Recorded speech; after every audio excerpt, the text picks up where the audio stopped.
একই ছবি বহরমপুরের জেলা দেওয়ানি এবং দায়রা আদালতে, এবং সেখানে জানা যাচ্ছে যে হুমকি ইমেল আসে আর তার জেরে বোমাতঙ্ক তৈরি হয়।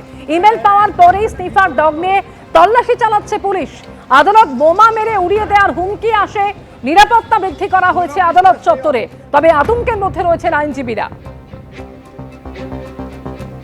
বহরমপুরের ছবি আপনারা দেখতে পাচ্ছেন, জেলা দেওয়ানি এবং দায়রা আদালত, সেখানেও একইভাবে বোমাতঙ্ক তৈরি হয় এবং এখানে জানা যাচ্ছে একটি ইমেল আসে। ইমেল পাওয়ার পরেই সেখানে তল্লাশি শুরু করেছে পুলিশ। আদালত বোমা মেরে উড়িয়ে দেওয়ার হুমকি রয়েছে সেই ইমেলে, আর এই মেল আসার পরেই নিরাপত্তা বৃদ্ধি করা হয়েছে আদালত চত্বর জুড়ে। কলকাতা থেকে শুরু করে জেলায় জেলায় বিভিন্ন আদালতে ছড়িয়েছে বোমাতঙ্ক।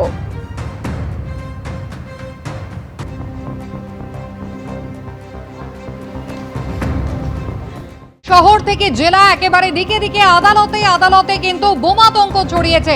প্রথমেই খাস কলকাতায় নগর দায়রা আদালত, বোমাতঙ্ক সেখানে ছড়িয়েছে। ইতিমধ্যেই কিন্তু আদালত চত্বর খালি করে দেওয়া হয়েছে, পুলিশ কুকুর এসে পৌঁছেছে, বম স্কোয়াড এসে পৌঁছেছে। পাশাপাশি দেখতে পাচ্ছেন আসানসোল আদালত, উড়ো ফোনে বোমাতঙ্কের হুমকি আসে আর তারপরে কিন্তু আদালত চত্বর খালি করে দেওয়া হয়। আসানসোল আদালতের পরেই দুর্গাপুর মহকুমা আদালত, জেলা জজ তিনি খালি করার নির্দেশ দেন। বিচারকরা এবং আইনজীবীরা তারা কিন্তু ইতিমধ্যেই বাইরে চলে এসেছেন। অন্যদিকে চুঁচুড়া আদালত, ইমেল মারফত সেখানেও কিন্তু বোমাতঙ্কের হুঁশিয়ারি এসে পৌঁছয়। এখানেও ইতিমধ্যে বম স্কোয়াড এসে পৌঁছেছে। ছবি আপনারা দেখতে পাচ্ছেন।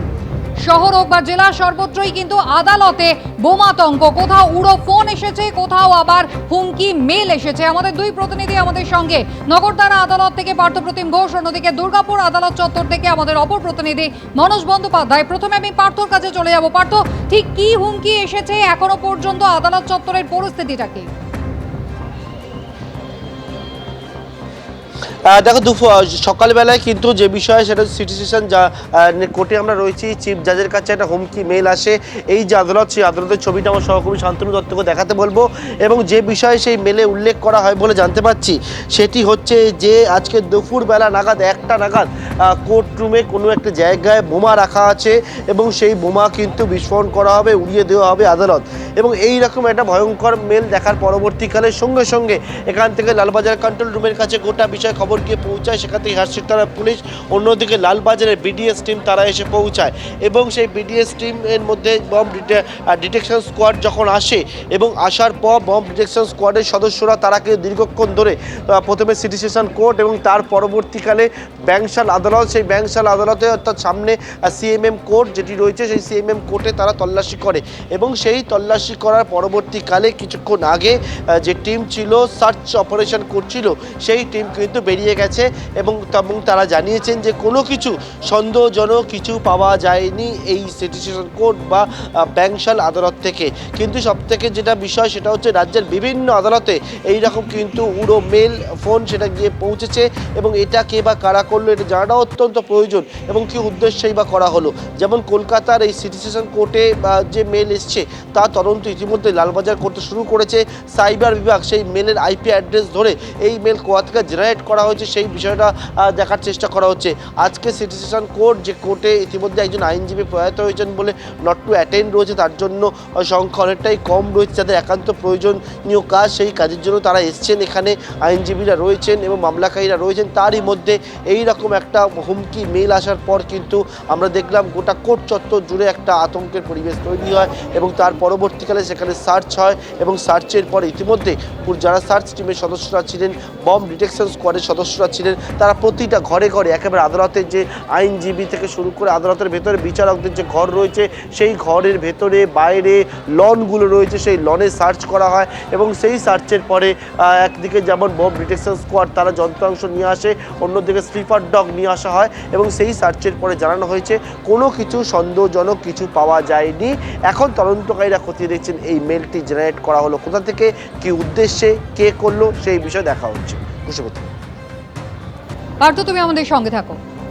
অর্থাৎ খাস কলকাতায় যেভাবে আদালতে বোমাতঙ্ক তৈরি হচ্ছে, পুরোপুরি তল্লাশি চালানো হয়, পুলিশ আসে এবং সেখানে বম স্কোয়াড গিয়ে প্রত্যেকটি কক্ষে এবং বিচারকদের ঘরে তল্লাশি চালানো হয়েছে, তবে এখনো পর্যন্ত কোনো কিছু পাওয়া যায়নি।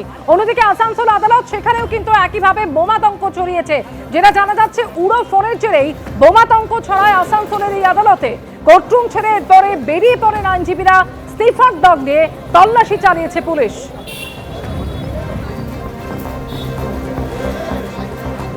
দেখুন এটা একটা মেবি এ হোক্স কল, আমি বলছি মেবি এ হোক্স কল, কিন্তু 11:30টার সময় চিঠিটা এসছে আমাদের কাছে যে এখানে কোনো একটা অর্গানাইজেশন যারা বলছে যে আমাদের কাজটাকে ডিস্টার্ব করার জন্য এখানে নাকি অলরেডি কিছু এক্সপ্লোসিভ ওরা প্ল্যান্ট করে রেখেছে।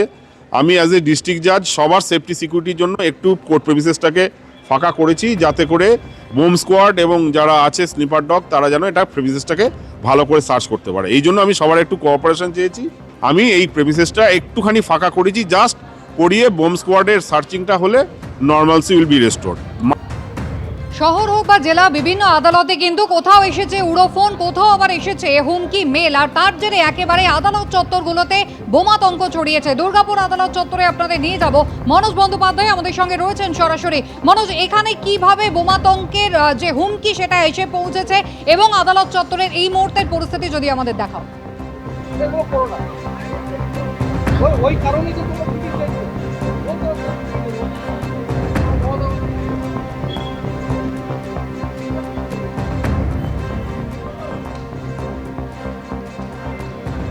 তোমাকে দেখাবো যে এখন দুর্গাপুর আদালত চত্বরে কিছুক্ষণ আগে তোমাকে যে আমি দেখাচ্ছিলাম সেই একই রকম চিত্র কিন্তু এখনো দেখা যাচ্ছে। তোমাকে দেখাবো যে আসানসোল দুর্গাপুর কমিশনারেটের পুলিশ আধিকারিকরা যেরকম এসছে সেরকম বম্ব স্কোয়াডের যারা তারাও কিন্তু গোটা আদালত চত্বর, গোটা আদালতের যে ভবন পুরো তল্লাশি অভিযান চলছে এবং বম্ব স্কোয়াড দিয়ে তল্লাশি চলছে এবং পুরো খালি করে দেওয়া হয়েছে আদালত চত্বর। তোমাকে যেমনটা এর আগেও দেখাচ্ছিলাম যে গোটা আইনজীবী যতজন আছে তারাও কিন্তু এখানে বাইরে রয়েছেন এবং সকলকে বার করে দেওয়া হয়েছে এবং বার করে দিয়ে তল্লাশি চলছে এবং এইরকম যেরকম প্রায় এক ঘন্টা আগে যে চিত্র ছিল সে একই রকম চিত্র, কিন্তু এখনো পর্যন্ত কোনো কিছুই পাওয়া যায়নি এই আদালত চত্বরে, যেটা পুলিশ সূত্রে জানা যাচ্ছে। কিন্তু এখনো তল্লাশি অভিযান চলছে, তার কারণ নিচে হাজত রয়েছে। তোমাকে দেখাবো যে নিচে এটা হাজত, এখানে কোর্ট লক আপ, এই কোর্ট লক আপ খালি করে দেওয়া হয়েছে। তারপরে ফার্স্ট ফ্লোর রয়েছে, তারপর দ্বিতীয় তল রয়েছে, সমস্ত জায়গায় এসিপি, দুর্গাপুর থানার পুলিশ এবং বম্ব স্কোয়াড, এই পুরো আসানসোল দুর্গাপুর কমিশনারেটের পুলিশ আধিকারিকরা ঘিরে রেখেছে। চারিদিকে কাউকে ঢুকতে দেওয়া হয়নি এবং তল্লাশি অভিযান চলছে, কিন্তু এখনো পর্যন্ত কোনো কিছু পাওয়া যায়নি। যেমনটা আসানসোল আদালতে এসেছিল এই ফোন, তারপরেই কিন্তু আসানসোল আদালতের পাশাপাশি দুর্গাপুরেও খালি করে দেওয়া হয়েছে এবং সেই দুর্গাপুর আদালত চত্বরে তোমাকে দেখাবো বাইরে যারা আদালতের কর্মী তারা যেরকম রয়েছেন, অন্যান্য যারা রয়েছেন তারাও এখানে আইনজীবীরা রয়েছেন সকলের সাথে সাথে, এবং এরকমভাবে কিন্তু পুলিশ সকলকে খালি করে দিয়ে তল্লাশি অভিযান চলছে। এবং এখানে আমি আবার কথা বলার চেষ্টা করব সরাসরি দুর্গাপুর কোর্টের বার অ্যাসোসিয়েশনের সভাপতি। কিছু পাওয়া গেছে এখনো? আপাতত কিছু পাওয়া যায়নি। পুলিশ এসছে, বম্বে স্কোয়াডেরও কয়েকজন এসছে, চেক করছে, আপাতত কিছু পাওয়া যায়নি। কিভাবে হলো এই খবর?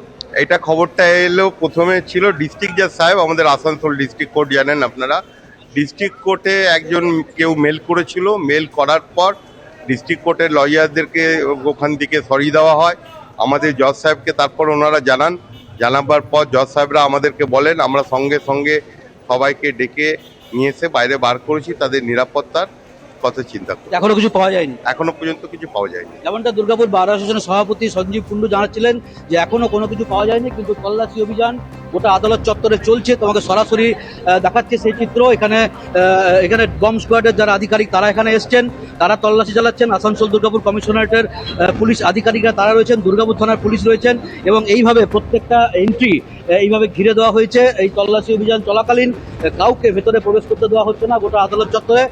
এবং এই যে একতলা বা দোতলা তল্লাশির পরে এখনো পর্যন্ত কোনো কিছু এরকম ধরনের সন্দেহজনক কোনো কিছু কিন্তু এখনো পাওয়া যায়নি, যেটা পুলিশ সূত্রে বলা হচ্ছে। এবং তোমাকে যেমনটা আগেও দেখাচ্ছিলাম, এই তল্লাশি অভিযান কিন্তু এখনো জারি রয়েছে, এখনো স্বাভাবিক যে কাজকর্ম সেটা কিন্তু এখনো শুরু হয়নি আদালত চত্বরে।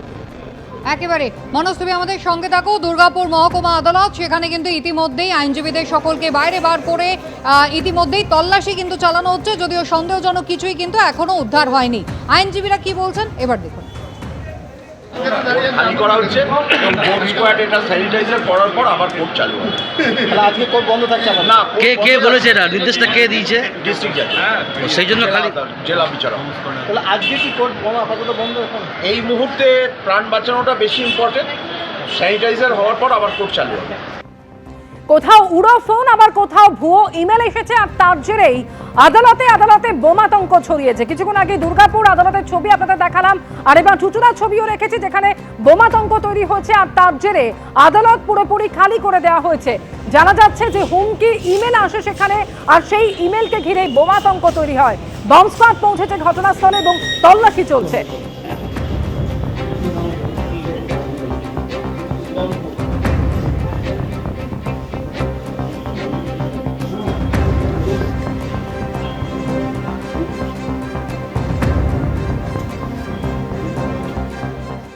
এবিপি আনন্দ, এগিয়ে থাকে, এগিয়ে রাখে।